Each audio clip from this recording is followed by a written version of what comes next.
నమస్తే. ఇన్నాళ్ళు నన్ను సపోర్ట్ చేస్తూ, ఎంకరేజ్ చేస్తూ మీ ప్రేమని నాకు అందిస్తున్న ప్రతి ఒక్కరికి కృతజ్ఞతలు. అలాగే ఈ వీడియో కూడా ఖచ్చితంగా మీకు ఉపయోగపడుతుంది. లైక్, షేర్ అండ్ సబ్స్క్రైబ్ చేసి మీ సపోర్ట్‌ని నాకు అందించండి. అలాగే ఈ వీడియో పట్ల మీకున్న అభిప్రాయాన్ని కామెంట్ సెక్షన్‌లో కామెంట్ చేసి తెలియజేయండి. ఇప్పుడు వీడియోని చూద్దాం. నమస్తే అండి. ఆద్యంతము చాలా ఎంతో సంతోషంగా జరిగింది. మనకు దత్తాత్రేయ స్వామి వారి హోమం చేసుకున్నాము.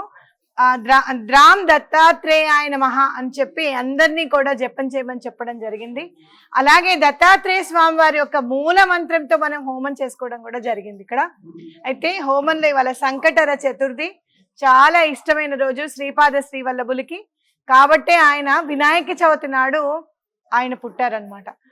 ఇవాళ సంకటహర చతుర్థి రోజు ఇక్కడ గాణగాపురంలో ఉండడం కూడా ఒక విశేషం. అయితే అందరం చక్కగా పొద్దున్నే నిర్గుణ పాదుక దర్శనం చేసుకున్నాం. నిర్గుణ పాదుకాలు అంటే ఏంటంటే అసలు గుణమనేవి లేనివి, అంటే ఈశ్వర తత్వంతో నిండిపోయి ఉన్నవి అని చెప్పి మనం చెప్పుకోవచ్చు అనమాట. పాదుకలు ఎలా వచ్చాయి, దేంతో తయారు చేయబడ్డాయి అలాంటివి ఏం తెలీదు. అలా స్వామివారు అక్కడి నుంచి పాదుకలు వస్తాయి అని చెప్పారు నృసింహ సరస్వతి స్వామివారు. ఎందుకంటే ఆయన అంతర్ధానం అయిపోతూ ఉంటే శిష్యులు చాలా బాధపడతారనమాట. బాధపడి ఎలా అని అంటే ఆయన తన పాదుకలు ఇచ్చి ఇవి చూస్తే నన్ను చూసినట్టే అని చెప్తారు. అయితే దత్తాత్రేయ స్వామిని పూజించాలి అంటే ఆయన పాదాలే శరణ్యం అనమాట. అందుకే శ్రీపాదుల వారు ఆ నామం శ్రీపాద శ్రీవల్లభులు అని పెట్టుకున్నారు. మీరు చూస్తే వల్లభ అనే మాట గణపతికి అటాచ్ అయి ఉంటుంది. మీరు ఎక్కడన్నా వింటే గనక సామవేదం షణ్ముఖ శర్మ గారు రాజమండ్రిలో వల్లభ గణపతి ఆలయాన్ని నిర్మించారు. ఇక గణపతి అంటే అసలు ఆయనను పూజిస్తే చాలు మన వెన్నంటే ఉంటాడు అనేది నా గట్టి నమ్మకం అనమాట. ఎందుకనంటే మనం ఇవాళ కల్లేశ్వరి కల్లేశ్వరి గుడికి వెళ్ళాము. ఎక్కడైతే ఈశ్వరుడు ఉంటాడో గణపతి కూడా అక్కడే ఉంటాడు. కాబట్టి ఇక్కడ పంచముఖ సింధూర గణపతి ఉన్నారనమాట. అయితే దండం పెట్టుకుంటుంటే చాలా ఆనందం అనిపించింది ఇవాళ సంకటహర చతుర్థి కాబట్టి. అలా హోమంలో తీస్తూ ఉంటే పంచముఖ సింధూర గణపతి సాక్షిగా, అంటే హోమం చాలా బాగా చేశారు, చాలా బాగా నిర్వహించారు అనే దానికి సాక్ష్యంగా పంచముఖ సింధూర గణపతి హోమ జ్వాలలో చక్కగా కనపడ్డారు.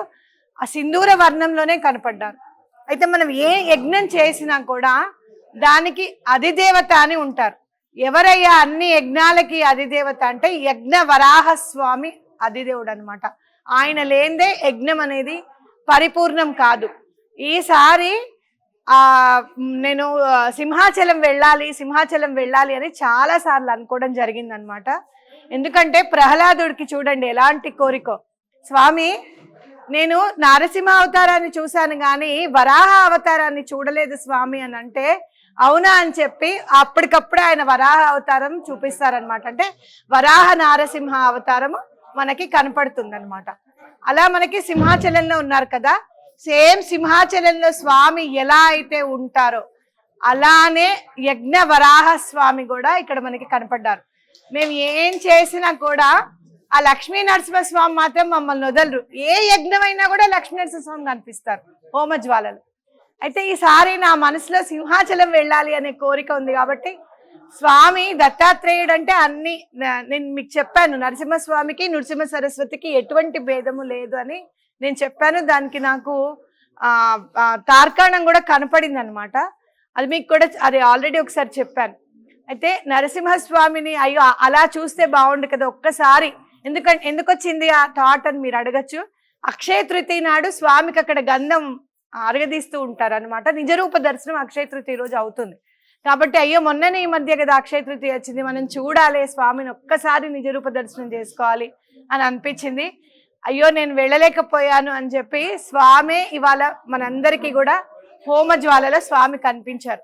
ఇది ఒక్కళ్ళ అదృష్టం కాదు. సమిష్టిగా గురువుని ఆరాధిస్తే, సమిష్టిగా ఏదైనా యజ్ఞం చేస్తే భగవంతుడు ఎలా మనని కరుణిస్తాడు అనేది ఇది ఒక చిన్న ఉదాహరణ మాత్రమే అని చెప్పుకోవచ్చు. అయితే నిన్న కొంతమందిలో ఒక బాధను చూశాను నేను. 2 రకాల బాధలు ఉన్నాయి. ఒకటి ఏంటంటే అక్కడ సంగమం సరిగ్గా కళ్ళతో వీక్షించలేకపోయామే అని బాధ ఒకటి. 2 ఏంటంటే నిన్న జరిగిన తోపులాట మామూలు తోపులాట కాదు. అక్కడికి వెళ్ళి ఇక్కడికి వచ్చే లోపల మనకి చాలా లేట్ అయిపోయింది అనమాట. దాంతో పల్లకి ఉత్సవం స్టార్ట్ అయిపోయింది.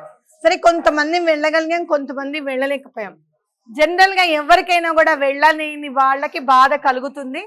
అయ్యో సంగమాన్ని సరిగ్గా చూడలేకపోయామనే బాధ అయితే మాత్రం రుద్రతీర్థం చూసాము ఇవాళ, అందులో ఆ బాధ తీరిపోయింది. దాంట్లో ఇంకా మనకు ఇంకొక రుద్రతీర్థం చూసాము. స్వామి ఒక మనిషిని ఎలా రక్షిస్తారు అనేది కూడా లైవ్ ఎగ్జాంపుల్ కనపడింది అక్కడ. అంటే ఏకంగా ఎటువంటి పరిస్థితుల్లోనూ ఆత్మహత్య చేసుకోవాలి అని అనుకున్న ఒక పెద్ద ఆయన పెరాలసిస్ పేషెంట్, ఆయన ఎలా ఈత కొడతాడు?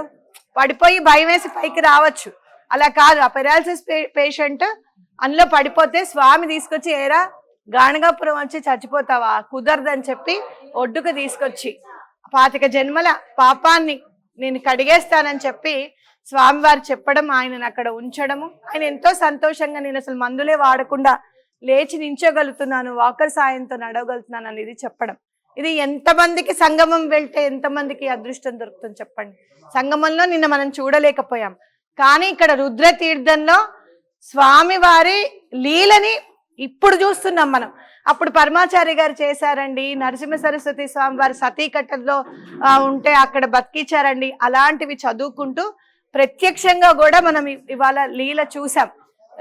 అదొకటి స్వామివారు మనకి ఇచ్చిన బోనస్ గా పరిగణించాలి.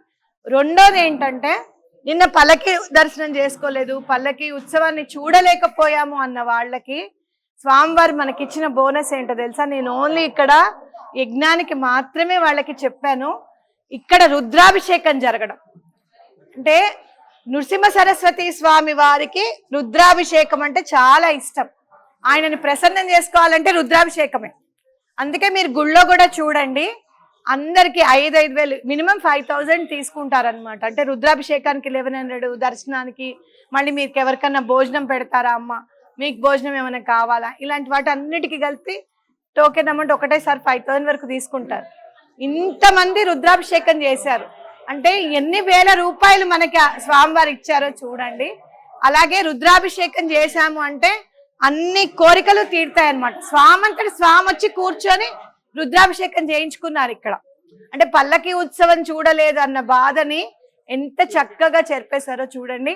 ఇంకొకటి, ఎప్పుడైనా భగవంతుడి దగ్గర ఒక 2 ఉండకూడదు. అదేంటో తెలుసా? ఒకటి అలక, ఒకటి బాధ. అలిగామనుకోండి, 1 గంట చూస్తుంది అమ్మ, చూసి పాట్ పని కొడుతుంది. ఏంటి ఎప్పుడు చూసినా అలుగుతూ ఉంటావు, అన్ని చేస్తూనే ఉంటున్నా కదా, ఇవాళ ఒక్కరోజే కదా చేయలేదు, ఇది ఒక్కటే కదా నీకు ఇవ్వండి అని బాధపడుతున్నాం అనుకో, ఆ తల్లిదండ్రులకి బాధ అనిపిస్తుంది. ఏంటయ్యా ఎప్పుడు ఏదన్నా అడుగుతుంది, కొనిపెడుతూనే ఉన్నాం కదా కష్టపడి, అయినా ఇంకా బాధపడతారేంటి అని చెప్పి. కాబట్టి మనకి తల్లిదండ్రులు, మనందరికీ తల్లిదండ్రులు ఎవరు అంటే భగవంతుడు, గురువు.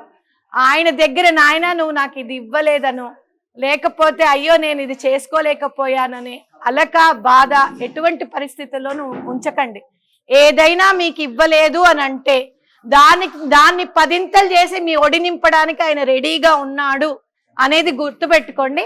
దానికి వాళ్ళ తార్కాణమే మనకి రుద్రతీర్థంలో ఆ లైవ్ ఎగ్జాంపుల్ అయినది, ముసలాయనది, పెద్ద అయినది, అలాగే ఇక్కడ జరిగిన రుద్రాభిషేకం ఒకటి.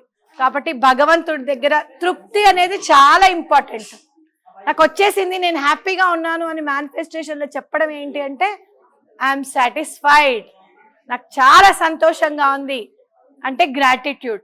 ఈ 2 చాలా ఇంపార్టెంట్ మనకి. కాబట్టి అదొక్కటే మనం, అంటే మీకు తెలియదు అని కాదు, గుర్తించడానికి నేను గుర్తించగలిగాను కాబట్టి మీరు కూడా గుర్తించండి. ఆ మనసులో ఉన్న చిన్న బాధను కూడా తీసేసేయండి, ఆనందంగా ఉండండి అని చెప్పడం. అయితే ఎప్పుడు మేము యాత్ర చేసినప్పుడు కానీ, లేకపోతే ఎక్కడికన్నా వెళ్ళినప్పుడు కానీ అందరినీ పిలిచి మీకేమనిపించింది, మీకేమనిపించింది, మీకేమనిపించింది అని అడుగుదాము అనేది ఒక పరిపాటి. కానీ ఈ యాత్రకు మాత్రం నేను అట్లా అడగట్లేదు. మీ అందరూ కూడా 1 మినిట్ మించకుండా యాత్రకు సంబంధించింది ఒక వీడియో పెట్టండి. మీ అందరిది కూడా 1 మినిట్ వీడియోస్ అన్ని ఒక అసెంబుల్ చేసి వీడియోస్లో వేయడం జరుగుతుంది. మీకేమనిపించింది, ఈ యాత్ర వల్ల మీరు ఎంత సంతోషంగా ఉన్నారు, స్వామి మిమ్మల్ని ఎలా కరుణించారు అనుకున్నారు, ఇవన్నీ ఒక 1 మినిట్ వీడియో మించకుండా తప్పకుండా పంపించండి. అది కూడా వేయడం జరుగుతుంది అన్నమాట. యాత్ర చాలా సఫలీకృతం అయిందని నేను భావిస్తున్నాను. భగవంతుని అనుగ్రహంతో కేవలం శ్రీ గురుల అనుగ్రహంతోనే ఇంత సాధించగలిగాము అనేది మాత్రం చాలా సంతోషం. యాత్ర వేస్తున్నాము అనగానే మీరందరూ కూడా రెస్పాండ్ అయ్యి వచ్చినందుకు నాకు చాలా సంతోషంగా ఉంది. ఈ యాత్ర వల్ల నేను ఎంతో ఇంకా చాలా మహోన్నతమైన ఆనందాన్ని మూటగట్టుకున్నానని చెప్పడం మాత్రం అది అతిశయోక్తి ఏం కాదనమాట.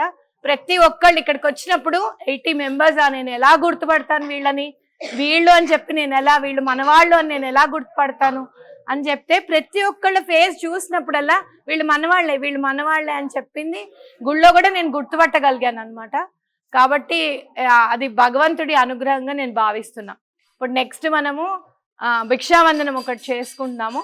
అట్లాగే స్వామి వారికి మనం అందరం కూడా కొబ్బరికాయ తీసుకెళ్తాము ఇంటికి అని చెప్పాము. అక్కడ తప్పకుండా ముందు భిక్షావందనం చేసుకొని గుడికి వెళ్ళిపోయి అందరు కొబ్బరికాయలు కొనేసుకోండి. లోపలికి వెళ్ళిపోయి అక్కడ కొబ్బరికాయ పెట్టించి మీరు తెచ్చేసుకోండి. అది ఇంట్లో పెట్టుకోండి. మీకు కుదిరితే ఎర్రబట్టలో మూటగట్టి పెట్టుకోండి.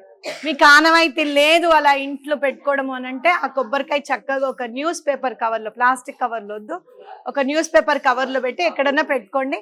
మీ సంకల్పం, కోరిక నేను అన్నాను, సంకల్పం నెరవేరిన వెంటనే మళ్ళీ వచ్చి స్వామికి అది అర్పించండి. అప్పుడు ఏమన్నా ఇంకొక సంకల్పం ఏమన్నా ఉంది అంటే అప్పుడు మళ్ళీ తీసుకుని కూడా వెళ్ళొచ్చు. ఇచ్చినప్పుడు మళ్ళీ తీసుకుని కూడా వెళ్ళొచ్చు.